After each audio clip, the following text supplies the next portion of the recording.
and welcome to the Roadie on the Horn podcast. We are back. I am here with my co-host and all-around good guy who lives in Iowa, Ryan. Ryan, how are you doing today? I'm doing great, Donnie. Excited to be back recording our podcast. Always a fun time. I've had a busy last couple of days, actually, with my job with the Rough Riders. I've talked about that a little bit on our podcast before, but I graduated college about a month ago and then got brought on full-time by the junior hockey team that I had been interning with. So we've had our tryout camp going on this weekend, so that I've been at the rink. That's been a lot of fun. Always love watching live hockey. It's kind of funny to be going to games, then going outside, and it's like middle of summer. It's like 80 degrees, but it's been fun. So been busy, but back recording a podcast. Donnie, a lot of sports and things for us to talk about. I'm excited.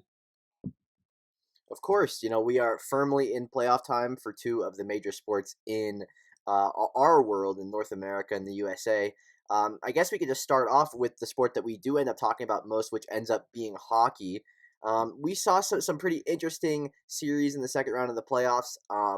Maybe not exactly how we expected them to go. Obviously, that's kind of how the playoffs seem to go every year. You really, there's no way to really predict these things. Obviously, it's like that they say the March Madness bracket is hard. I think the NHL Stanley Cup playoffs bracket is pretty hard too. I looked at my bracket challenge the other day. It's really bad. But I guess we can start off with the series that I think we were most excited about, which ended up being Colorado and Vegas. And I will, I will give to you some credit before we get going here. You have been big on Vegas for months. It's not, this is not a recent trend or anything. You have been pro Vegas since the beginning of the season, and even earlier than that. And this is something that you at this point can officially confirm. You nailed on the head. You were absolutely on it. Yeah, I mean, it's interesting you say that because I think a lot of times when I have kind of like those weird gut feels, like you're talking about, Donnie, like I had thought, like, we're going to get this Vegas and Colorado series. I think everybody has known that for a while, or at least, I had thought that for quite a while. I'm pretty sure in our preview, both of us, Donnie, we thought that these two teams would be playing in the playoffs at some point, right? Colorado, Vegas. I mean, they're just two good teams in the West. So I had been, thinking like, all right, what are we going to get in this series? I thought the same about kind of Carolina, Tampa, and I thought Carolina was going to come up on top of that. So I guess, not perfect, but 1 out of 2. I did like Vegas. I think it really kind of came down to, I thought that they had a lot of good depth scoring. I think that they've had a lot of really good players step up for them. Vegas, I mean, Chandler Stevenson, I think, has been good. Matthias Janmark's had some really good games. Some solid players have stepped up for Vegas there. So, that was good to see. I think Vegas has definitely got a good path and opportunity to get to the Cup final. Against Montreal now in this series, who kind of came out of the North. We all were kind of making fun of it. And, Montreal is definitely a solid team. I mean, I think they're definitely good, but I don't think they're going to be beating Vegas. So, I do think that Vegas will be able to advance to the Stanley Cup finals.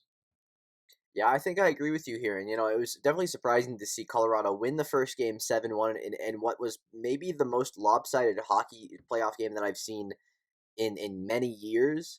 Like, other than the Tampa Islanders game 1 of last year, which was like 8-2. We saw Colorado come out and absolutely dominate Vegas in game 1, and then they ended up winning game 2 as well in overtime. And at that point, it kind of seemed like, oh, this is going to be, this could be a grueling series for Vegas, who just, they don't look like they can necessarily keep up. And then out of nowhere, they string together 4 straight, no problem, easy peasy, completely dominate Vegas or completely dominate Colorado in 2 of those 4 games. Especially games 4 and 6, felt like they were definitely, Vegas never really lost control of those games, which was interesting.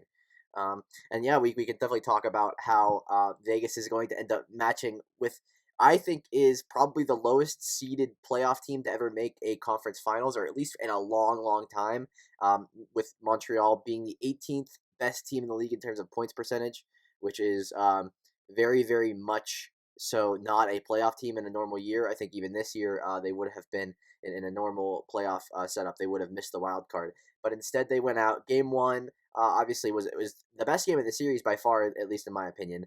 And then we saw the Mark Scheifele incident, which we didn't talk about here, but I think has been talked about enough to the point where we don't really have any extra input. Obviously, not the best decision for Mark Scheifele. He got suspended, and then Montreal absolutely dominated Winnipeg 4 straight. Which I don't think either of us really expected. Obviously, you were you were higher on Montreal than I was to start off the playoffs, but I don't think any of you really expected a 4-0 sweep in which Montreal looked like the better team, not only goaltending but also offensively. Yeah, that is definitely a good point. You're right. I did kind of think, Montreal, I like the depth scoring. I guess that obviously came to fruition, and some guys for them kind of stepped up in a good way. I mean, Tyler Toffoli, I think, has really had a really good year and has continued that in the playoffs. But yeah, sweep was not something that I was expecting at the hands of the Jets, so that would definitely surprised me. But I mean, what do you think? How long do you think this series will go between Montreal and Vegas, Tony?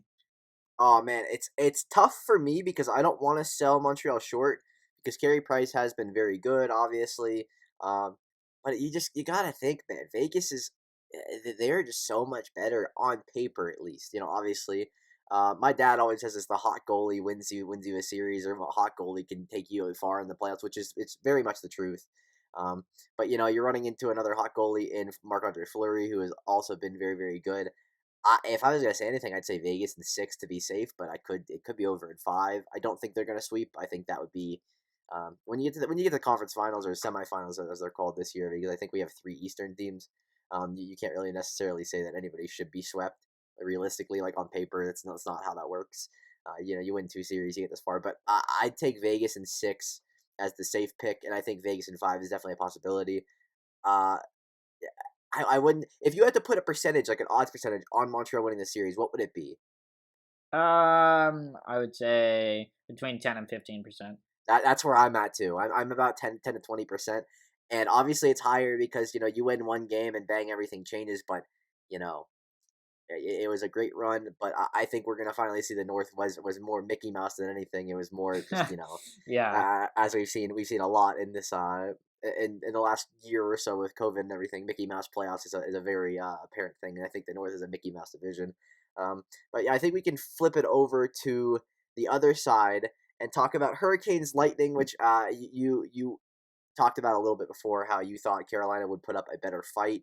And at one point, it did look like, especially after the first 2 games, I think they were both 2-1 games, which is like, you can't really complain about a 2-1 game. Yeah. If you lose twice, obviously, you can't lose home games. Um, but then Carolina came out and beat Tampa game 3 in Tampa, and then it was like, oh, this could be a series. And then Tampa decided, hey, we're done with this. We're gonna finish this off quick. Tampa wins in 5. What was your reaction to the series? How did you think? Did it go differently than you thought it would have? Yeah, I think so. I definitely thought Carolina was going to put up a really strong fight. I thought they had a really good year, and I thought Nedeljkovic was kind of coming on at a good time for them, and net providing a little bit more stability. And I thought they just had a lot of things going for them. That it did kind of surprise me that it was such a quick series, 5-game series. I will say, back in that first round, they did play some competitive games with Nashville. I know Nashville's 2 wins were in double overtime, so I mean, give Carolina credit, and they're definitely a lot better than Nashville. But I was surprised with how quick of work Tampa made. I mean, I know we did talk about this in our last podcast, Donnie, but I mean, the fact that Tampa's salary cap is like they have like a $98 million cap hit against, just because in the playoffs salary cap doesn't come into play, and they had the LTIR ability with Kucherov and Stamkos coming back. So just insane how loaded that roster is. I mean, just so much depth, so much skill throughout all of their lines that really kind of elevated them over Carolina. And I think for those reasons, I think that's going to continue against the Islanders in this series. At time of recording, the Islanders are actually up 1-0, but it's still early on in the series, and I still think that Tampa Bay just has so much more outright skill than the Islanders have that it's going to allow them to get back to the Stanley Cup Finals. Yeah, I think I agree with you, and I'm not one of those people that's gonna get mad over the salary cap thing. I think it's just that they game the Yeah. system, Yeah, that's just and how it worked. Kucherov got injured and he was able to come back. I mean, I remember back 2015 Blackhawks. They didn't really do the same thing. They weren't a ton over, but Patrick Kane. I mean, he came back right before the playoffs started, and I think Jonathan Toews missed a few games right before the playoffs started too. And it was like, okay, now we're just kind of loading up for playoff time. I mean, teams will have that strategy. Like, why would we rush him back at the end of the regular season? Let's get him ready for playoffs. Everyone knows it's a different animal. So I'm with you on that. I definitely don't fault them. That they did things 100% within the rules. So. oh, and especially considering it's like you can't tell me, oh, Tampa was fine going this season without Stamkos and Kucherov. It's like they ended up as the 3 seed in their division, which is definitely not what was the expectation was. I picked Tampa to win their division, and I thought Tampa would run away with the division pretty good. They did not. And then they had to go out and win games on the road, which is more difficult. Than it's easier said than done, obviously. Um, Yeah. but yeah, I've seen many people are up in arms, very upset about Tampa's salary cap. Um, you know, if you had the opportunity to do it, let's say the Bruins had Patrice Bergeron and Brad Marchand out, and they made the playoffs, and then they came back, and bang, they're at $100 million cap. Bruins fans would not be angry about this if it's like, oh, we missed our captain, we missed our best players, yada yada yada, which is the way how it goes. I think any team would have done it. Um, but yeah, I'm not one of those people that's going to get super mad about it. I think it's just more than anything, it's gamesmanship, and that's how the sport works. Literally, this sport is built off of gamesmanship and being able to strategically outdo your competitors. And I think the Lightning have done that. If whether they win the cup or not, this is probably a rule that will be changed, I would assume, or at least there's going to be something that's going to be mess with it, considering how many prominent people in hockey have been so up in arms about it. Do you have anything else to add, or should we move on to the final series from round two? No, I think we're good to move on to last series. We'll hear your thoughts on it first, Donnie. Go for it. Bruins Islanders, a series that I was pretty sold on the Bruins winning. It turns out that that was not the case. The Islanders came on strong and won the last three games in the series, 4, 5, and 6, to win the series 4-2. Um, you see, I don't know. I'm not necessarily sure how Boston could turn into such a mediocre team. It felt like defensively as the series went on. It's like 4, 5, and 6, especially the last two games. I felt like they turned the puck over in front of the net or handed goals to the Islanders more often than not. At points where they had guys behind the net. Obviously, we've talked about this before. They needed defense help, and that really came to fruition. Like seeing guys like Right. Mike Riley and such not really be able to keep up with the Islanders' depth scoring, just kind of dominated on the forecheck. But yeah, uh, my thought with the Bruins has always been, and it's a thought from many years ago until now, is that the Bruins were always going to be a defensively strong team because of guys like Bergeron and Marchand being such talented two-way forwards to where the defense can lack a little bit. But I think it really showed that their defense was so mediocre and so pitiful. And obviously, Tuukka Rask just had surgery or is having surgery. Tuukka Rask was not playing 100%, so that didn't help. But they did not compete at all. Like the Islanders felt like the strongest team in five of these games. No, at least four of these games, and that's not something that I expected. And I don't think anybody really expected that. But yeah, we saw the Islanders dominate the Bruins, and that was shocking to me considering I don't remember a series where the Bruins were actually dominated in, especially defensively. Yeah, good analysis. Definitely agree with a lot of what you said. I was definitely surprised. I thought that the winner of the Capitals and Bruins first round series was going to beat the winner of the Pittsburgh New York Islanders series, and obviously that's not what happened. As you mentioned, the Islanders a lot of depth scoring, and guys like JG Pageau has been really good for them, and Josh Bailey. So they've just had a lot of their just kind of players that know how to execute their role, and Barry Trotz has them going, and they're playing really strong right now. So yeah, I was with you. I was surprised Boston was really rolling. It seemed like their offense was really coming on strong after they got Taylor Hall at the deadline. But as you outlined, it seemed like the defense was kind of holding them back, and Tuukka Rask, wasn't able to kind of overcome that. Islanders just a little bit too much. So yeah, I definitely agree with all that. So how much of a chance would you say you give the Islanders now in their series, a rematch of the conference final from last year against Tampa Bay, Donnie? Well, I mean, knowing what we do now, obviously the Islanders took game one in what was a very strong performance. I felt like maybe not the best offensive performance, and I think the Islanders will struggle to score against Tampa, but Tampa is going to struggle to score against the Islanders as well. I would say at this point, giving the Islanders a 1-0 lead, I still think it's about 50-50. I would assume that Tampa is going to take one in New York. It's kind of just how it goes. There's going to be a game where Tampa goes out there and scores a ton. It's not an if, it's more of a win. And I would hope that the Islanders know that is potential. That potential is very very apparent. Yeah. If I had to pick at the beginning of the series without knowing what happened today, I would have taken Tampa in 6. But right now, I think I'll Yep. say I'll say Tampa in 7.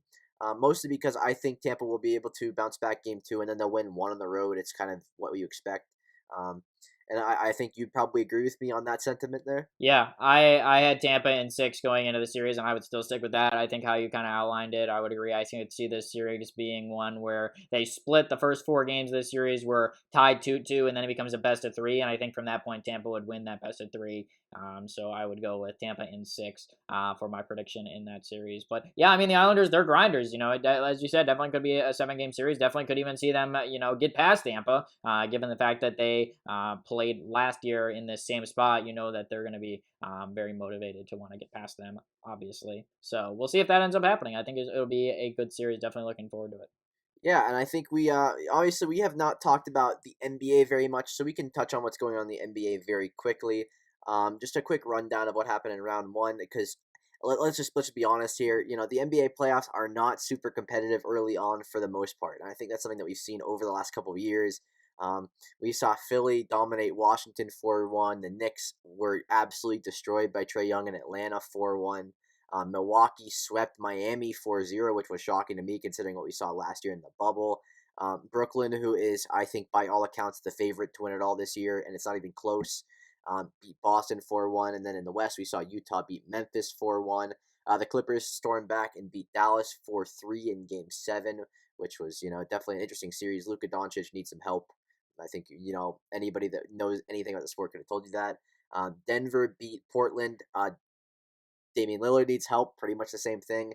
And then Phoenix knocked out the Lakers, which I think was surprising. But then again, injuries are definitely serious problems for the Lakers over the last couple of years, and it's very apparent that that's still the same.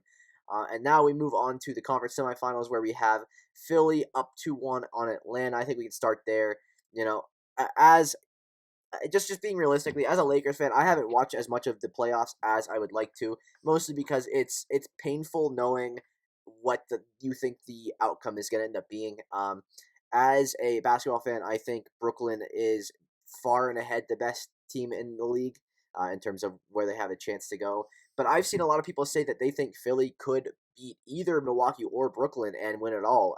I'm not sure how you feel about that necessarily, but obviously having guys like Joel Embiid and Ben Simmons playing at a high level definitely helps. But they are facing a tough Trae Young and a very young and scrappy Atlanta team. I don't know necessarily what's going to happen in the NBA playoffs, but out east, it's like, are you of the same feeling that you think Brooklyn is just that much stronger than everybody else? Yeah, I think that's interesting. I think that series that they got with Milwaukee is a really good one. At time of recording, it's tied 2-2, so that's where we have it at the moment. I obviously, NBA playoffs. I think what really kind of strikes me is like you need the star power, and that's what Brooklyn has when you look at the top of their team, and I think that's what wins in the playoffs. Which is different than hockey, actually, Donnie, because we always talk about hockey. Oh, it's so much more about depth. It's just different in basketball. I think you really got to look at the top end of your roster. How good is your best player in relation to the other team? And you need like two or three of those guys. So I think that's kind of where a team like Philadelphia or Milwaukee, I still don't feel like they're as strong to where I think they're going to go on to win the championship because, maybe they have those star players like you're saying, Joel Embiid, Giannis. But I question that the rest of that roster, your 2, 3, your Ben Simmons, your Chris Middleton, I don't think that can kind of compete with what Brooklyn has in that category. So that's where I think in my head's at with that. Milwaukee could go on to win it, and even what you're saying with Philadelphia, definitely as possible for it. But I agree with you that I think Brooklyn is definitely the favorite, just given the star power there. Yeah, I know. Obviously today we did see Kyrie Irving sprain his ankle. Could be out for a game or two, which is still. I think I would still take Brooklyn in a best of three series as long as Harden and Durant can play and be healthy, which is not something that we have necessarily been able to establish is 100% the case. I would still Yeah. take them over Milwaukee, especially considering they do have the advantage with home court. We can swap it over to the West real quick. Eric, obviously, our Eric 18 Utah Jazz are currently leading the Clippers 2-1 in a series where people have been slandering Paul George to the point of no return. And Paul George has not been great, but he has not been like terrible, unseen, useless. But it just, to me in general, it's very weird to see that the most likely outcome for a Western Conference final is going to be the Utah Jazz and the Phoenix Suns in 2021 when we have two LA teams that are have or four of the top 15 players in the league, and then obviously it's like the both the Lakers and the Clippers have incredible depth as well. But yeah, we're at a point where Utah's up 2-1 on the Clippers and should be able to put that series away. And we have Denver and Phoenix, where Phoenix has absolutely dominated the Nuggets without Jamal Murray the entire time. And I gotta give credit to the Suns. Obviously, they've had some help with injuries. They played the Lakers not at 100%. Now they're playing Denver without Jamal Murray, so they are having an easy cruise to the conference finals. But like, man, I just feel like the NBA is not in a great spot right now because I think whoever comes out of the East will beat whoever comes out of the West in like 5, maybe 6 games, depending on who it is. It's like, obviously, you want to see Chris Paul go out there against the Brooklyn Nets and act like he's 26 again.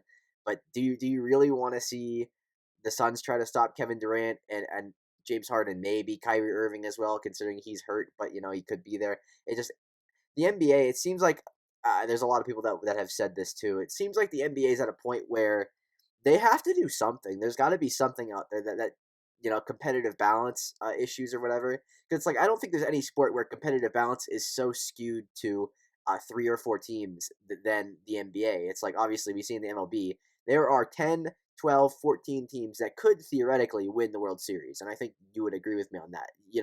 If the Cubs won the World Series this year, you would be surprised, but you wouldn't be absolutely shocked. You wouldn't say there's no chance. It's like obviously there's a small chance, but in the NBA, Yeah. it's like there's four teams maybe to start off the year, and five teams, and depending on who adds the talent as the stretch goes on. It's like, are you really telling me that if I don't know, let's say the Suns made the finals against the Brooklyn Nets, do you think the Suns have any chance there, or would it just be embarrassing, like bad TV almost? I mean, I think Phoenix has a chance to answer that. I mean, I think they definitely have a realistic chance where they could win it all. But yeah, it is kind of weird to your point. Like Utah and Phoenix, like could that be a conference final? Like that's so kind of unexpected when, especially like we were saying with the star power, that's where you would favor the Los Angeles team. So it's just kind of interesting to see how that kind of dynamic is played out this year to me. Yeah, it's like it's great to see guys like Devin Booker and Donovan Mitchell and players like that who are tremendous, tremendous talents and will be good for a long time. Continue to absolutely dominate and everything. But like, it still feels like the NBA. The NBA is the only league where there's such a significant favorite to where it doesn't feel like it's real life. It doesn't feel like it's normal. Like it feels more like a fantasy draft in an NBA 2K league that we would do between like me, you, and a couple of the Right. boys, and just like, oh, the computer teams are gonna end up with 500 records, and we're all gonna have 75 I wins know. by the end of the Two season, two and then K it's needs like, better eh, GM connected or what do they call it? My oh, it leagues. does, We got to get better on that. yeah, the my league we tried to do is not great. But yeah, that's just a little bit of talk on the NBA. Obviously, we will touch back on both the NHL and NBA playoffs as they go on a little bit, and we have some questions here that do address the NBA, NHL, and some other sports. I guess we can just get right into it with Eric's questions. Eric, 18, Utah. He is always bugging me about the podcast. Eric, we've had a tough time here. RK is working 75 hours a This weekend week. was insane, but that was going to be my busiest week of the summer. So Eric, just so you know, podcasts they're coming out this summer. You can count on that. We're getting live Absolutely, podcasts too, Donnie. I think next time we record, there's a chance that we can be in person. Is that correct? What I'm saying? there's certainly a chance. I will have my computer on me. I will bring my mic with me. We will convene in New Right. Jersey to potentially get something together with Dan, who will also be in the room if he's interested. So that would be good. Um, but let's hit Eric's first question. Eric's asking, what is the solution for Giannis in Milwaukee, and why does he keep shooting threes? And I think there's a clear answer here. RK, what you got for me? I mean, Giannis, he's gonna be in Milwaukee. Why does he keep shooting threes? I think respect. You gotta try. You don't want to be Ben Simmons. You don't want to be like, I'm not gonna do it. Like, I respect the grind. To be honest, trying to improve his 3 point game. I would say there were times where LeBron James, people could say like, not the greatest shooter. But he kind of grinded at it. He kind of worked at it. Started becoming more of a 3 point guy. I think even late in his career, he's developed into a really good shooter. I think the last couple of years with the Lakers, I think he's developed into a pretty good shooter. So I respect the grind for Giannis on the 3 point grind. So I disagree with you on that, Eric. I'm not gonna lie. Yeah, I tend to agree with RK. It's like if Giannis could potentially develop because he's never going to be a great 3 point shooter. Let's just be realistic. Like the guy is just absolutely massive, and he doesn't have the. I just think when you get to a guy that's like 7 foot and like lanky as hell, like he is, a 3 point having a 3 pointer is it's a nice addition, but it's not something you should be going after, especially considering the guy can drive past and blow past and dunk on just about anybody he wants to. Um, I would definitely say, hey, develop a 3 pointer, take a couple every once in a while, pull the Draymond Green, shoot once or twice a game if you want to, and call it a day. But the bigger question is, what is the solution for Giannis in Milwaukee? I would have said the solution is to leave Milwaukee. But at this point, he's stuck long term, so maybe that's not the best decision. Um, I don't know. It's very hard, especially in the NBA with markets like that. How are you going to bring talent to Milwaukee? It's like obviously, we look at it best when you look at the Cubs and the Brewers in baseball. The Brewers don't get their fans when the Cubs are there. The Cubs own that ballpark to a point where it's like what would you say, 75-80% of the fans at the ballpark when the Cubs play the Brewers in Milwaukee are Cubs Oh yeah, fans. it's Wrigley North. It's just the market is not good for sports, and as great as they've been and as dominant as they've been, it's like it comes to a point where, man, it's just like the solution for teams like that is just to move, like to go to another place, like end up in a bigger city where they can actually have some enticing market, especially considering Milwaukee is not the best place to have. You don't really want to go to Milwaukee if you can choose anything. It's like in terms of a destination, a lot of Right. these guys are looking to go to like Chicago or LA or New York, which even Chicago and New York have struggled to bring in talent Yeah. recently, but like they're looking to go to vacation destinations so they can make their life Yeah, a vacation and Miami. not Exactly. yeah, and not Milwaukee where it's Milwaukee. Like, as somebody who's been to Milwaukee and has family in Milwaukee, it's not really a place that I am like, yeah, let's go. Like, I'm not super fired up to go to Yeah. Milwaukee. So, It's um, it's the not solution it's for not teams like that easy is to just to get move. the free agent destination. I think like Monte Ellis is like the best guy I can remember.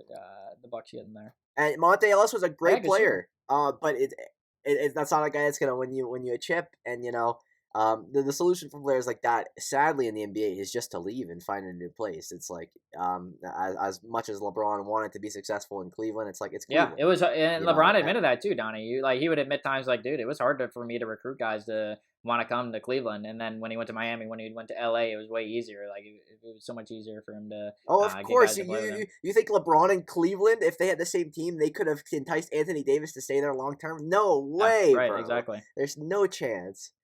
But yeah, I think we're at the point where small markets in sports in general, but especially in basketball, they don't really have a chance. It's like it's amazing that to see what Utah and Phoenix have done with their teams. Obviously, a lot of it is through the draft, and a lot of it is with players that were not necessarily looked at as superstar players until they got there. It's like I don't think anybody really predicted Devin Booker to be the best, one of the best shooters in the league, one of the best players in the league, and Donovan Mitchell's the same way. It's like these guys were not. They were obviously great players. Coming into the league and everything, but I don't think anybody predicted them to be this Right. good. And then obviously they've done a good job surrounding them with talent.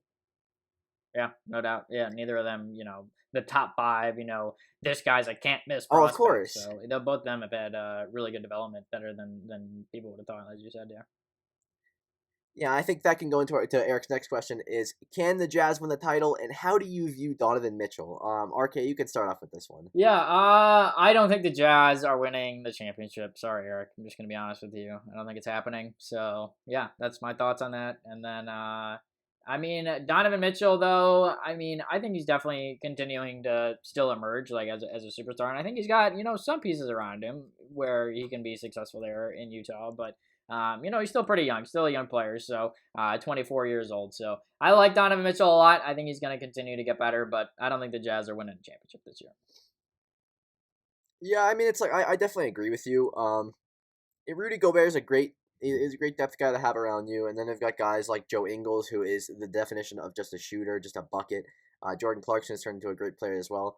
But again, it's like when you put up, if Utah made the finals and then ended up playing the Nets, I don't think that they have any chance, because it's like, first, I thought Mitchell will probably not be super successful in general if he has Kevin Durant guarding him. It's just how it goes. Kevin Durant is um I don't know, a superhuman species, basically. Like, he is an anomaly to human beings in general. That he is massively tall. His wingspan is ridiculous. He is athletic. He can move side to side, and he's a great player. Um, as much as I'd like to root for Donovan Mitchell, considering he is one of the better players in the league and he's turned into an absolute superstar in terms of being able to lead his team.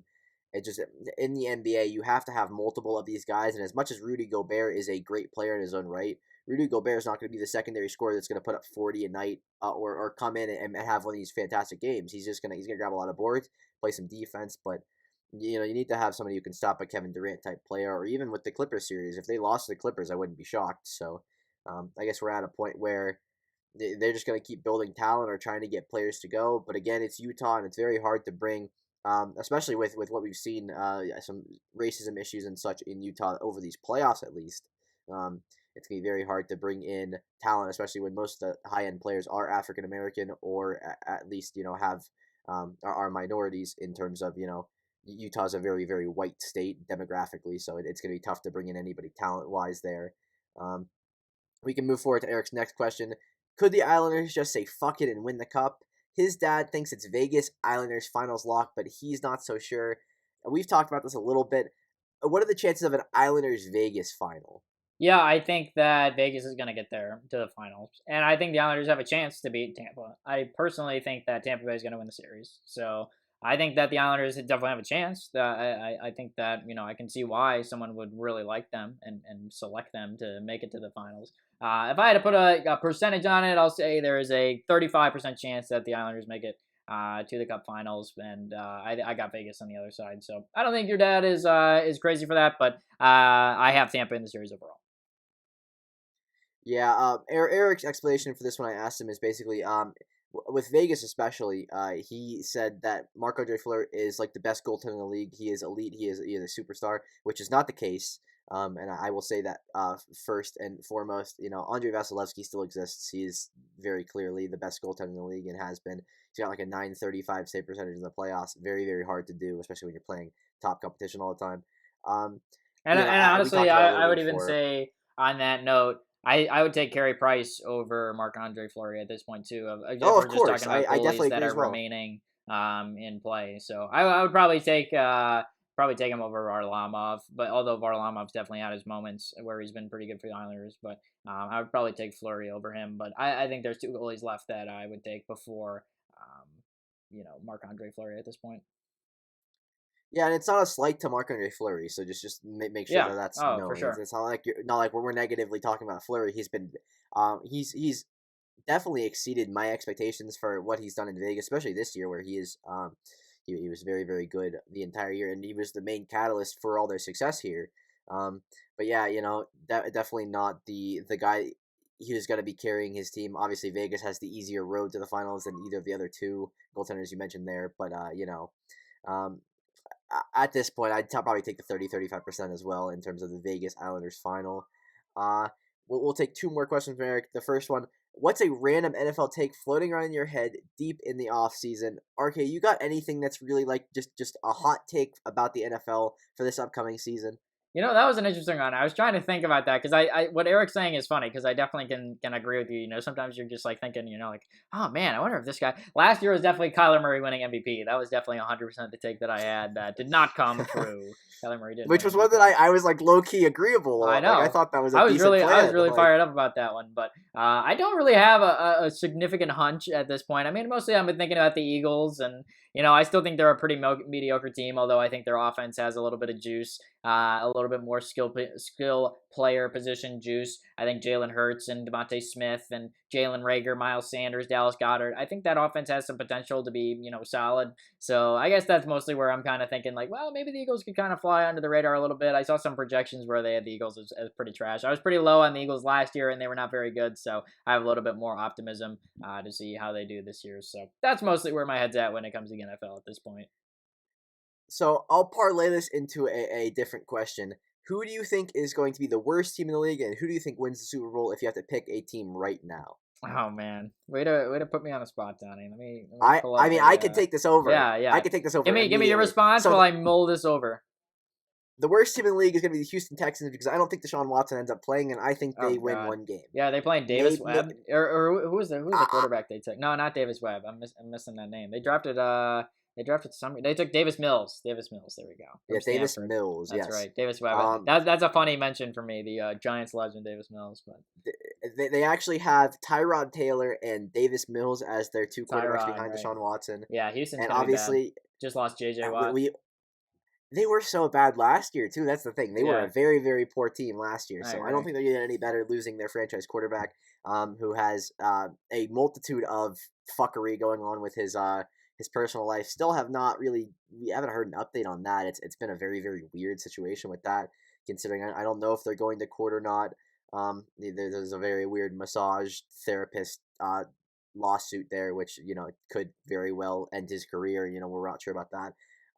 If I was picking a team to win, I'm gonna stick with who I picked last year. It's gonna be the Kansas City Chiefs. I do think they have improved, obviously. So I talk about this all the time off the podcast, a lot with Ryan actually, which is funny because we talk about sports off the podcast as well. That does happen. Wow, how Um, about that? but the Chiefs the Chiefs are the model of what you're looking to do out of a front office. They see an issue. Obviously, the Super Bowl, the biggest problem last year was blocking for Patrick Mahomes. I think we established that right away.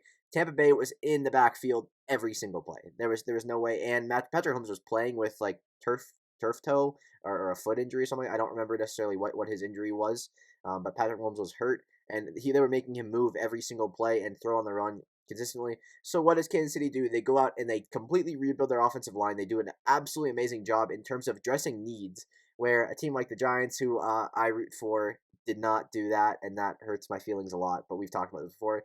Um, but yeah, if I had to pick a favorite, I'll just pick a favorite out the AFC and NFC. I think it's Kansas City for sure out of the AFC. And the NFC is a little bit interesting this year, but I think Tampa Bay will also go back. They have not lost a single beat, and I mean they're gonna improve. Obviously, they had some young talent, and they were able to bring back everybody. And you Right. saw Yeah. as the year went on, the stride that they went on at the end of the year, they were completely untouched almost. Like they were an untouchable team that were. Obviously, we saw some growing pains early in the year. That's how it's going to go with it, with a new quarterback, especially in a new offense. And Tom Brady did not look like the best player in the league, but he figured it out very quickly. And down the stretch, they were just unbeatable. So if there was ever going to be a year where there was a repeat Super Bowl, I think it would be this year.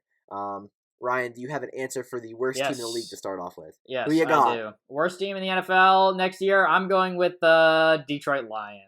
They just traded away Matthew Stafford, and they lost Kenny Galladay, and they lost Marvin Jones, and they have a first-year head coach, Dan Campbell. I could see them And a being tough pretty division. trash. Yeah. Yeah, Bears a little bit better. Vikings are never terrible, It and depends if Aaron Rodgers Packers, plays, yeah. obviously. I think that the Lions are definitely the worst team in the NFC North. I mean, Jared Goff is okay, but is he really, what's he gonna do with that offense? I don't think very much. So I don't think the Detroit Lions are gonna be very good next year. And in terms of a team I think will be good, how about the LA Rams? They just got Matthew Stafford from the Detroit Lions, and they were in the Super Bowl recently.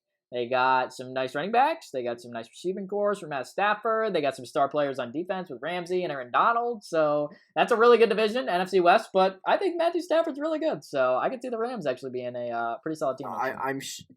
I'm sure you saw Sean McVay say, "Damn right, he's in a better mood than they got Matt Stafford compared to where they were before with Jared Goff." And I know you are a believer in the Sean McVay, the regime. You are a believer in Sean McVay's thinking, so I definitely, Yeah, he does I'm some not good things. shocked. Runs a lot of I'm not tempo. shocked. Gets a lot of wide receivers on the field. That's good football. Smart. Cooper Kupp, Robert Woods, those guys are really good. So I like what the Rams are doing. One more thing before we move on out of the NFL. We saw a Julio Jones trade, and Yeah. that's not something that I if you had told me at the beginning of the offseason Julio Jones would be traded after they took a tight end with their first round, I would have been like, yeah, this is not. They're going for a year or two more of Yeah, and not for a dominant first round pick offense. either. It was just a second round pick plus from Tennessee there. Yeah, I mean, obviously, it's hard to find a team that works with cap and everything. There are Right. issues there. That does make sense. I mean, Definitely. there's realism in all these trades where you kind of have to come off of the whole if you don't get a first round after that you lose. But 100%. they're gonna lose the trade. Let's just be realistic here. It's Julio Jones. It's a top 5 wide receiver in the league. My question to you is: do you think Julio Jones can be utilized correctly in Tennessee, or do you think it's gonna be a little bit of a weird situation for them? Yeah, that's funny you kind of phrased that question that way, Donnie, because it just kind of strikes me as this just still seems like Tennessee's just still kind of in a weird spot. I mean, I feel That's like what I'm last year, saying. their defense just I feel like they just kind of let them down at times, and they let go of a lot of their DBs in the offseason. And I'm still not the biggest believer in Ryan Tannehill. I think Ryan Tannehill is a solid quarterback.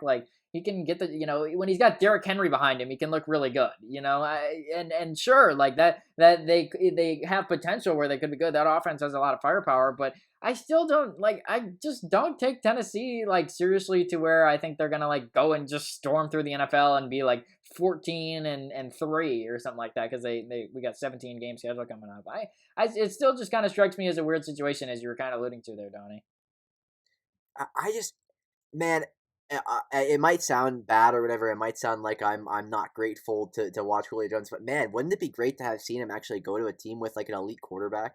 Wouldn't Yeah. that have been fun? Send him to Jacksonville. Give him to Trevor Lawrence. Oh man, That's in the division, which Tennessee or I guess they're in Tennessee's division, so I guess Atlanta could have done that. But Yeah, I was just thinking like, oh man, what if he ended up in like I don't know Kansas City or something? Obviously, Oh my Kansas City god. probably I not gonna be did able see to make those it work rumors. with Cap, Thank but there God were that a didn't ton of happen. rumors.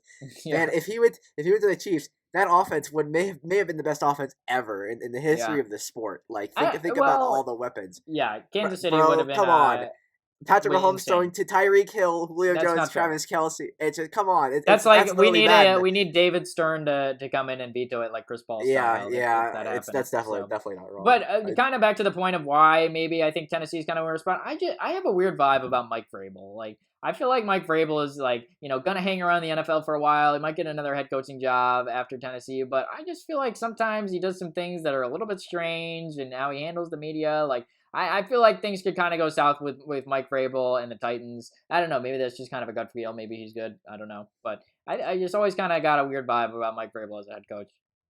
I mean, Mike Vrabel did, sort of come out of the league pretty quickly, and then he coached at Ohio State, I think, for a couple years. Then ended up with the Texans, and then Right. bang, he's the head coach of the Tennessee Titans, a team that has not been super successful for man. It's been a while. Where the Titans obviously had some good years where they won the division, like I think maybe mid 2000s. There they weren't too bad, and then they came back and end of the 2010s. They ended up being very very strong, partially because of Mike Vrabel, but obviously they had a lot of talent.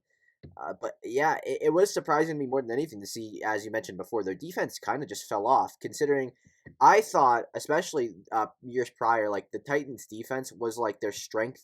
Like if anything, their Titans' defense was going to go out there; they were going to be a strong unit regardless. And then last year, they kind of just bled points like nobody's business, which was weird. Considering you always think of a team like that is a consistent defensive powerhouse, or at least they were the year prior, like 2019, when they made that nice run. Ended up, obviously losing to the Chiefs in what ended up being a very good game. I thought, oh, there's no way the Titans they're going to be back next year. They could be even better, and it turned out that their defense was just abysmal, which is surprising, I guess. But yeah, I guess I agree with you on that point. It's kind of just a weird situation, and the Titans are not a team that you really like. If anybody's putting money on the Titans to win the Super Bowl, like why? Like what is it about them that really fires you up? Yeah, I'm definitely in agreement with you on that. They've still got some players on defense that I'm like, the secondary kind of worries me. Like Janoris Jenkins is one of their starters. Like, there's potential where he's trash. So, I mean, I don't know. I'm not sold on them being really good, but hey, I mean, that offense could be a lot of fun. We'll see. AJ Brown is really really good. I'm definitely a big fan of him, and Derrick Henry, no doubt, one of the best running backs in all of football. So, could be interesting, but I'm just a little skeptical. So that's all. Absolutely. Eric's final question: will the Pac-12 actually make the playoff with the proposed expanded 12-team playoff? A little bit of a slight at the Pac-12. Yes. Pac-12 football has not been great the last couple of years. Obviously, it's like so. I'm sure you're the same because we're the same age, basically. But yeah, growing up, USC was the powerhouse. USC was Yeah. the team where you always thought, oh, they're gonna be a team that is in there regardless of who they have. They recruit crazy amount. You always had the random Hawaiian players or the Samoan players that were absolutely crazy. They played intense defense and were out there Troy dominating. Polamalu, Yeah, exactly. and then they got to the point where USC recently, obviously, they had some sanctions. The Reggie Bush era was great, but it's come back to And then kind of Pete bite Carroll them. dipped. Pete Carroll out of nowhere leaves, and ever since they've been, the coaching carousel has been so open to the point where it's like I don't know. That seems like so. When I was growing up, basically, I thought the USC job was like the peak. It was like the Alabama job of football. Like obviously the early 2000s, mid 2000s, I thought that was like the perfect job. And then you see Lane Kiffin hopped in and got the job, and then it was like okay, maybe this job is not as good as I thought it was. And then obviously they fired. Yeah, I don't know. Lane Kiffin got canned, and then Clay Helton and Ed Orgeron and Steve Sarkisian, and then Clay Helton again, and then now we're here. Um, it's a very very strange situation with the pack, and obviously it's like last year we saw USC was fairly good last year. They were a strong team, but outside of that, it's like the pack is such a I don't even want to say mediocre. It's just a bad conference in terms of football. So, uh, do you think that they're gonna have any chance to send a team that, especially if it's not USC, like who's gonna make the tournament or the expanded playoff or whatever? And is there even a point at that point? Like, I'm not sure. Yeah, I agree. Eric's just making a slate on the conference, and this is funny because you did bring up USC, and I feel like every year I'm always like, man, I feel like USC is going to be good because they still have really good recruiting, like still have a really good team, like Keaton Slovis. Like I feel like every single year on paper I'm like, damn, USC could be pretty good, and then they just by the end of the year they suck. It's like, Oh, all and right, they're gonna last year fire was such an Clay eventful year Helton, too. it's like they're always just kind of underachieving, and it's like it's the same shit. So I understand what Eric's saying on that. Oregon's usually pretty solid too. I will give Oregon a little bit of respect on that. They'll send some team, but yeah, I mean the Pac-12, they're not winning a national title really. I don't even think in the next couple of years. I mean the SEC has been way more dominant than they have. Oh, of course. And then, it's like, even last year, it's like with USC, we saw them, they had to come down to the wire on multiple wins just to start off the year, just to stay undefeated, playing against the Arizona teams. I remember that Arizona State game where they miraculously pulled it out at the end, Yeah, 14 in the fourth quarter. I think they ended up having a massive comeback led by Keaton yeah, Slovis. that was a crazy game. But like those are games. Those are like gimme games. Arizona State is not like No offense to Arizona State, but it's like it's Herm Edwards, man. Am I taking Herm Edwards super seriously at this point?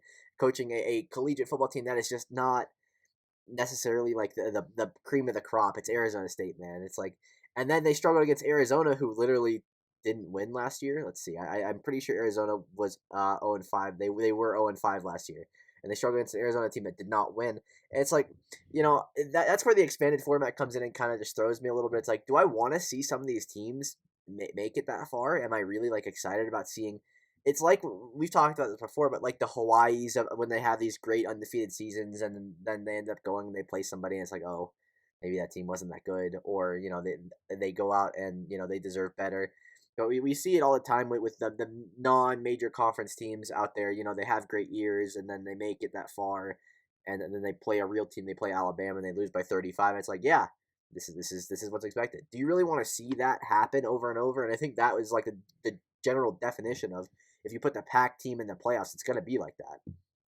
Yeah, that's a fair point. And I also kind of thought on this, like, if they bump it up to 12, like, are they just going to, like, keep expanding it? Are we going to get, like, a March Madness of college Oh football at some man, point? Are we going to get, like, a 64 team I tournament? it would just be so disgusting watching Alabama go out there and play Virginia Tech in the first round. Virginia Tech coming in at 7-6 against Alabama, who's Yeah. undefeated with the best team in the history of college football. And then by halftime, it's like they've got every starter sat down. It's 52-14, 52-10, and then it's just like, at that point, it's just opening injury risk. I think the more games, especially with football, injury risk is Yeah. so high. It's like You can't do that. we're gonna start throwing out.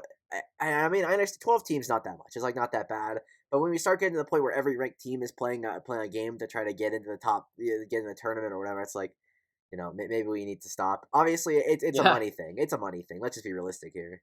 Oh, it is. Yeah, we got to reinvent football in order to get a like 64 team. Like we got to make like the overtime rules. Like each team gets one possession, and you start on your own 20, and that's it. It's sudden death, one possession. Like you got to make it happen. Like that's how we're reinventing football to determine a national title. Like the mini games. That's how Yeah, it's happening. we're But getting shootouts going. Yeah, hate to see it. yeah, Really hate to yes, see this it. shootout. You got to get the overtime point in college football. Yeah, That's what they're yeah, yeah, changing it yeah. to. I Instead was of surprised that on a serious note, I was surprised that they were going to say a 12-team playoff instead of an 18 playoff. I thought 8 teams was going to be It the makes more bump, sense. It just but makes more sense to have 18, yeah. 12. First off, 12 is not a good number for anything. It's not 1 versus 12. Then there's 6 teams left, and you're just like, Well, isn't or it? 8 Do the teams top left. 4 get buys? Yeah, but it gets to the point where it's like you're gonna have teams. The 12th team in the Yeah, nation is not always good. It's just, yeah, yeah. we're Exactly. The especially 1 seed's going to slaughter them. especially considering it's like, The 1 seed slaughtering the 4 seed. I mean, we yeah, see that's that that's a that's lot. exactly what I was gonna say. It's like, even I mean, it's not always. The 4 seed is definitely one, but like I mean, like Alabama, Washington, like LSU, Oklahoma. I mean, some of those games are murders, and it's like, all right. I mean, do we really need to go up to 12? So I mean, I don't know. No matter what they do, we're gonna complain about it. of So course, very very it's fun. true. It's fun discussion. So I mean, I think it's a good thing that they're expanding the playoff. I guess that's kind of my thought on it. Yeah, Sure, why yeah, not? yeah, it's interesting to a point until we start seeing these slaughters, and then they're gonna go back and be like, yeah, Yeah, this yeah. is The not a great slaughters plan. are coming. Especially considering it's like, as I said before, we're gonna have mid-major schools that end up having undefeated seasons. We're gonna see, I don't know, we're gonna see Western Kentucky, make it far, Yeah. and then bang. Maybe once in a while we'll see a funny upset. Make it cool. Sure. You never know. Yeah, at that point, I'm still not sure, and if it ends up happening and it ends up going into place, I'm sure we're gonna see some bad football. But the more football, the better, I guess, at this point, and it'll only help certain scouts, Yeah, and that's true. There's not enough quarterbacks for us to have a 12 team playoff. There's not 12 good quarterbacks in college yeah, football every year. No bro, way. imagine. there's like two or three. Yeah, I mean, it's like we struggle to get enough guys drafted every year to play in the NFL. Imagine like trying to get like I don't know. There's not 12 quarterbacks from any class ever that ever turned out into like star quarterbacks. No, It's just not how it I mean works. this past draft was probably the best quarterback draft in quite some time. What, we had like five? Yeah, and there's no guarantee that all of them pan out. Let's just be realistic here. Yeah, 100%. I think we've definitely discussed enough of the playoff, and I'm sure as we get closer to the football season, which is coming up right on us, it's very, very quickly Yeah. approaching. Which is, it always feels like the full season ends. You're like, oh man, it's gonna be a couple months, and then bang, 3 weeks later, it's like, oh, Yeah, we're here. football offseason is actually very good. Like they plan out like the draft, and I feel like the NFL has a pretty year-round calendar. Like hockey, for example, they're like, all right, we're just gonna get our entire offseason done in like a month. Like Stanley Cup's awarded, like bang, it's Yeah, off. it is We're like wild. drafted, we're doing free agency, and then we're going to the cottages for 2 months. Like it's just funny how they're different. It is wild. Yeah, it's like the NFL guys. They get drafted, and the week later they're at rookie camp. Like get Yeah, there, get your pads going. Respect. Obviously, you got to keep sure. the fans engaged, and I respect that. Yeah. We can move on to Josh, obviously one of our favorite podcast question askers and partakers. He has been on a couple of times, has a couple of questions. His first question is, who will trade for the very overrated Seth Jones, who just plays a lot of average minutes? Do you have an answer for me? What are we thinking? Yeah, interesting thought. Obviously, Josh, good man. Just want to say, Josh definitely asks those questions all the time. So definitely want to give respect to at I hate lettuce too on Twitter. Seth Jones, I think Seth Jones is a good player. I'm surprised that y'all are trading him, and maybe you get a first round pick and a player back. I mean, he's a top 4D. I mean, that usually you're not looking to trade top 4D. I think someone will trade for Seth Jones if that asking price is right. So I think he's pretty good. That's my thoughts though. Yeah, this whole thing with Seth Jones being a bad player has come up based on the analytics charts that you see so often on Twitter, just like randomly sent across by some random guy who decided to put together some expected goal stats.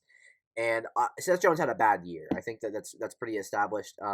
His goals Sure. for percentage was not good. He was a -18 in terms of the plus minus, which obviously plus minus not a great stat, but you're kind of hoping a guy like that is positive. But again, Columbus was really bad this year. I just, in case anybody who wants to talk hockey wants to try to convince me otherwise, Columbus was really bad this year, and it's very difficult for anybody, let alone a guy like Seth Jones who plays so many high quality minutes with such low quality teammates. No offense to Jackets fans everywhere, but it's like you put together a pretty mediocre team this year. You struggled to play Detroit almost all year. Your leading scorer was Oliver Bjorkstrand, which is just maybe not what you're looking for.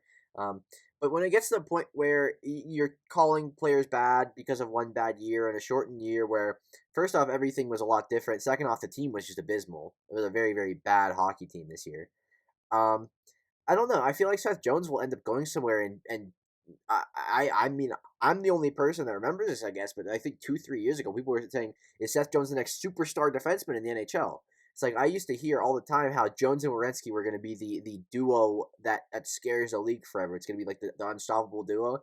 What happened to that? Like, where did that go? Are we calling it over after 1 year? Like, is that what we're saying? Yeah, I mean, to your point, I agree. I think both of them, had a lot of potential and they play a lot of ice time. But, I don't know. I still feel like both of them are pretty solid D. I think that even that, if you're out there a lot, that means, you're playing against top competition a lot. And if you're on a bad team, sometimes that means, the things are going against you. So, you're out there, defensive zone start percentages are usually very high. So, I don't know. I think that Seth Jones will be able to bounce back and still be pretty good if he gets a change of scenery. I tend to agree. Josh has one more sports question, and then we have a Kirk question, and then another Josh question that has nothing to do with anything. Josh's sports question is actually a statement. The Cubs are going to win the World Series. What are we thinking? Are the Cubs winning the World Series, or are Yeah, we with this? I don't think that's gonna happen. But the Cubs are playing good baseball. I'm still excited that they're playing well. Patrick Wisdom kind of out of nowhere is just hitting all these home runs. I don't really know what's going on there, but it's just the pitching. I just fear that the starting pitching is gonna fall apart when we hit October baseball. I know how important it is to have those really high end quality starters, and I question that the Cubs have that outside of Kyle Hendricks, who isn't even having the best year of his career himself. So that's where I stand with the Cubs. Don't think they're winning the National League or the World Series. But, they're playing well. I just think back, 2016 Cubs, that was like a special team, and they barely won the World Series. 7-game series. Like, I don't think the Cubs are that good. I don't think they're going to win the World Series this year. I don't see it. Yeah, see, I don't know. So they said on TV tonight, I was watching the Cubs play the Cardinals. The Cubs obviously won because the Cubs are better than the Cardinals are. No real question there at this point. The Cardinals are very, very Yeah. underperforming. Credit there. I was definitely wrong about the Cubs. I thought the Cardinals were going to be better. As Yeah, kind of typical fashion. I was I, saying that about USC football earlier, Donnie. The fucking St. Louis Cardinals are that way too. I'm always like, the Cardinals, they got a good team, but then like I feel like they always just kind of fall apart. I don't know. man, how do the Cardinals? You add one of the best players in the league, you become worse. I don't. It just doesn't make any sense. It was the same thing when they got Paul Goldschmidt. I thought I was like, man, It's Paul very, very Goldschmidt's going to true. turn them into insane. Yeah. It's very true. But they were talking about on TV today how Milwaukee's won 17 of the last 22 or something like that, which is an insane run in baseball. Where, Yeah. especially considering this year has been full of injuries and full of just in general just mediocre baseball. It's like we've seen the Dodgers at one point lost like 17 of 22. Or 16 of 21, something like that, which is crazy considering they are head and shoulders the favorite to win it all this year, I think. But the Cubs are right there with them at 38 and 27, which is 11 games over, 63 games in or whatever is really not bad. Like that is a very, very solid start, especially considering it's not like Cincinnati's bad. It's not like St. Louis is that awful. It's like they're 500 teams, and it's hard to beat those teams, especially when you go into their ballparks. So it's like obviously, you have concern about the Cubs pitching, which is fair. Um, I don't know. I think they've seen a lot of production out of random guys like Eric Sogard, for example, who is just randomly out here playing like decent enough baseball to where he can be an option. And Jock Peterson, who is now out of nowhere hitting 250 and hitting home runs every time he's out there, which is surprising considering Jock Peterson had just an abysmal start to the year again. And Jake Marisnick, who is a 300 hitter out of literally nowhere. I don't remember the last time Jake Marisnick was even a starter in the MLB. And it's like obviously Chris Bryant's having a great year. Javi Baez having a great year. Um, you have reservations on the pitching and everything, but what if the pitching does normalize a little bit? Like, what if Kyle Hendricks continues to pitch well as he has the last couple of weeks? And what if they get other production and then they add another pitcher from a trade or something like that?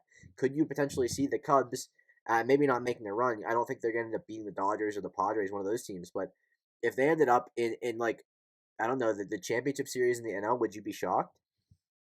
Yeah, I think that's a fair point. I agree with you. I think the Dodgers and the Padres have an upper edge on the Cubs. But you're right. The lineup has been very good. The lineup's been better than I thought it was going to be. A lot of guys have really kind of stepped up. As you said, Jock Peterson, definitely want to echo that. Jock Peterson's been really, really good for the Cubs in more of a full-time role than he had with the Dodgers there. So, I mean, there's potential. There's definitely potential. If they trade for a starting pitcher and it's a big splash, I could see things going well and the Cubs continuing to have success. But I still just have a little bit of reservation. As you said, I think the Dodgers and Padres have the upper hand on that. So it's good to see that the Cubs are playing well, but, we're still haven't even hit the All-Star break yet. So a lot of baseball left to be played. I think that the Cubs could, once a little bit more adversity hits, maybe some injuries, maybe some guys start to go into some slumps, we'll see how they can respond from that. I think that I'm kind of waiting for a little bit of adversity to hit and see how they respond from there. Yeah, I mean, it's like they were talking on the broadcast tonight about how Tepera and Kimbrel are like the one of the best duos in the league in terms of eighth and ninth inning, just closing out the Yeah, games. bullpen. Yeah, that's another area that's been Which is a way bigger crazy surprise. considering It's been really good. I don't remember Tepera ever being this good. I don't remember Kimbrel being a .6 ERA Yeah, guy. Andrew Chafin has been Yeah, good. Like a lot of all random this guys. production out of guys that were, I don't know. Andrew Chafin was like, you could have told me, hey, he's out of the league. I'd be like, yeah, makes sense, fine. Yeah, yeah. I But mean, he's been fine. he's a sub 2 ERA guy. They also mentioned him on the broadcast, and it's like it's surprising to me considering you as a Cubs fan, you are not a pessimist. You're realistic for sure, but you're not a pessimist. In terms of the Cubs, I think you are mostly positive, especially when baseball comes. You are positive about your baseball teams, both the Cubs and the White Sox, as you are a fan of Chicago baseball. And if Of you course. even told me at this point that the Cubs and the White Sox are two of the top 5 teams in the league this late in the year, obviously 65 games, it's not like that crazy, but like, man, it must be nice for you watching like good baseball all the time. It's like even when they're out of games, like you're still thinking, oh, tomorrow they're gonna come back and slaughter this team, and everything's gonna be fine. Yeah, I mean White Sox especially. I think the White Sox are definitely a legitimate I think team that I view they said could they're the definitely win the fastest American team to League. 40 wins, the fastest White Sox team Yeah, to 40 wins in the history of their franchise, something like that, or at least in many years. And it's like, man, The White Sox are good too. The Cubs, Chicago baseball, man. If you're a Chicago baseball fan, or you just get to watch Chicago baseball, if you live in the city, you gotta just absolutely love yourself right now. You gotta be in a great Yeah. mood. Hey, they're playing well. And then I'll give one more shout out to another team in baseball. They're not a sleeper team by any means, but I still think that the Houston Astros is actually really good. And when everyone hears that, they're like, oh, fuck the Astros. They cheated. Fuck these guys. But the Astros lineup is still really, really good, and they've got some starting pitching. I like that they got Jake Odorizzi in the offseason. Some of their pitchers have had pretty strong seasons. Lance McCullers is injured right now, and so is Justin Verlander, but they'll get McCullers back. But anyways, I think that the Astros have been pretty solid a little bit. Again, not necessarily an under the radar team, but we're talking about Chicago baseball and some of the other top teams in baseball. So I think that the Astros are still going to be really good and be a tough out in October. Yeah, somebody said that. I saw a tweet that the Astros haven't lost a series, or they've lost 2 series since the start of May, or something like that, which is surprising considering it's very hard to string together multiple series wins when you have all those injuries. Like Houston's missing, theoretically, their number 1 and number 2 starters. McCullers has been out for a little bit, and Verlander hasn't pitched yet this year. But as you said, guys like Luis Garcia, Greinke's been very hit or miss, but when he's on, he's on. He's like Yeah, elite. Valdez is another guy that's not too bad. Framber's fantastic. Urquidy's been good, and yeah, it's definitely surprising to see a Houston team, which I don't want to root for at all. It's like they're sort of likable team when you look past the whole cheating scandal at this point. Yeah. Um, Yeah, and it's hard to look past the cheating scandal too. it is very difficult. Obviously, we're seeing fans ask for pictures of Bregman and say, "I don't want to take pictures of the cheaters." If you didn't see that, I'll retweet it on the Rothpod account. Very funny. We have one more sports question. It's from Kurt2000 about the NHL. Name your top 5 NHL moments, like just your favorite moments from the NHL. I guess ever. RK, you want to give me a couple? Oh, sure. A lot of these are going to be Blackhawks related. Which is Easily fair. 2015 Blackhawks. The 2015 Blackhawks definitely had a big impact on my life. I'm pretty sure I watched every single game they played that year. So yeah, I had a lot of things going on in my life that it made it really easy for me to just watch all these Blackhawks games. But it was great. Loved watching that. So that team was crazy. I definitely think like that Western Conference Final series they had against Anaheim. That series was insane. Definitely Game 7 of that series I remember in particular as being a crazy one. So a lot of moments in that 2015 season. 2013 Blackhawks, that was crazy as well. Obviously, you had the cup clincher where they scored 2 goals in 17 seconds against the Boston Bruins. That is an unbelievable moment. From that playoff run, 2010 Blackhawks, you have obviously the Patrick Kane winner in overtime against the Flyers. So a couple of Blackhawks moments there that are awesome. I guess kind of normal random moments. The Rick Nash goal that he had for Columbus against the, I believe then Phoenix Coyotes. That goal was just insane. Every time I think about like my favorite goal in the NHL, I always think about that Rick Nash goal where he was shorthanded and he digged around like 2 guys and still finished. So that was a pretty crazy moment. And then one more moment that was cool for he's at top 5. I'll give you when Alex Ovechkin won the Stanley Cup. That was awesome. I think everybody was kind of rooting for Ovi and the Caps that year. Definitely well deserved. One of the greatest players ever in the history of the game. So that was pretty cool to see Ovi hoist the cup. So there you go. 3 Blackhawks moments, a random Rick Nash goal, and Ovi hoisting the cup. That's what I'll give you off the top of my head there. Yeah, see, it's funny because mine are mostly Rangers moments too, but I did think of the Ovi moment just winning the Stanley Cup because considering, uh,